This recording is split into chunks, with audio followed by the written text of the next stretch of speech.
80 миллион адам. Пандемия басталғалы бері қытайлық індет әлемде 80 миллион адамға жұқты. 1 миллион 749 мың науқас құрбан болды.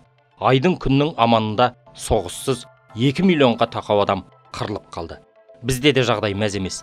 Желтоқсанның 25 күнгі жағдай бойынша ресми деректерге сенсек, елде ауырғандар саны 150 мыңнан асады. Ал өлгендер 2,5 мыңға жуықтап қалды.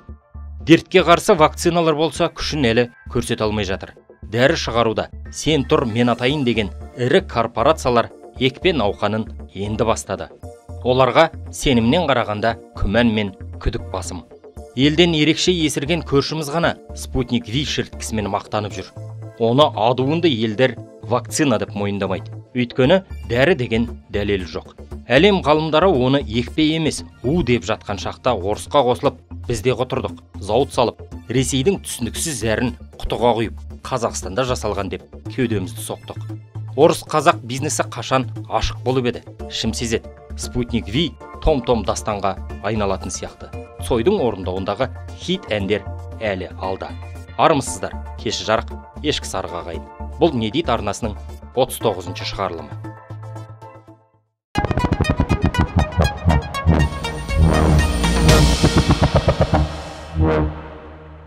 Коронавирустық инфекция мутациядан өтті. Еуропада, оның ішінде Британияда коронавирустың асқынған түрі анықталды. Әлем елдері одан кәдімгідей сескенді, өйткені ғалымдардың пайымы үрейлі. Айтуларынша әдеттегі тәждерді жаңа штам қасында ойыншық көрінеді. Сөйтіп, халқын ойлаған әлем елдері есіктеріне қара құлып салып, көршілерімен алыстан араласа бастады. Ал бізде ше? Bagdaде все спокойно.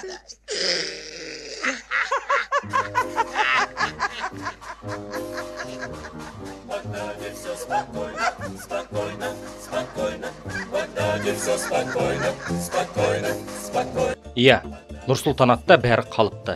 Жер-жаһан пандемияның екінші толқыны, одан қалды коронавирустың асқынған штамымен алысып жатса, біз сайлауға дайындалып жатырмыз.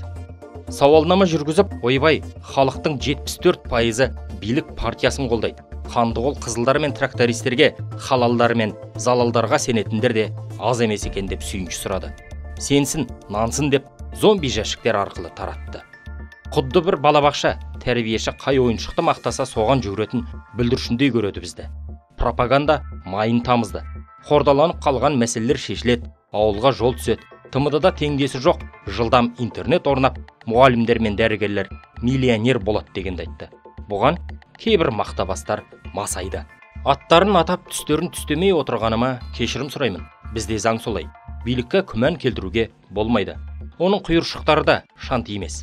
Олар айтқан ақпарат ресми, яки оны өтіріктеуге болмайды. Ал сайлау кезінде соқыр мылқау адам, мынаны көрген надан. Қай партияға дауыс бердің деп өзгелеріміз сұрай алмаймыз. Ол араңдатушылық. Айтқандарына да күмән келтіре алмаймыз. Оны олар конституциялық тәртіп бұзғандық деп бағалайды. Күлкілі, бірақ бізде заң солай.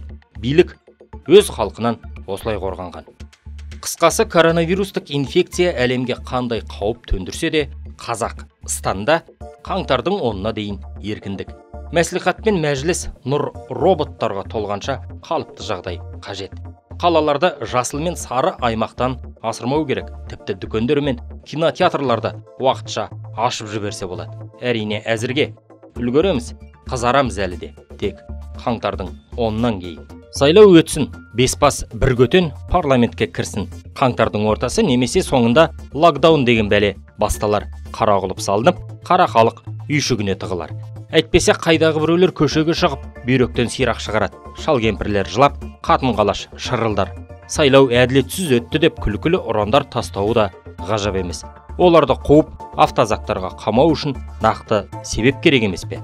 Рұқсат етілмеген митинг өткізді деген желеуден қарағанда, карантинді бұзды, арақашықтықты сақтамады деген сылтау әлде қайда қолайлы. Әлемде іштегі белсенді сымақтар да ауыз аша алмасы анық. Биліктің заңды себебі болады. Бар болғаны карантин ережесін бұзғандарды қамадық деп ақталады. Сіз не ойлайсыз? Осы видеоның астына пікір қалдырыңыз, сілтемесін тарата жүріңіз. Кеші жарық, ешкі сарыға қайын.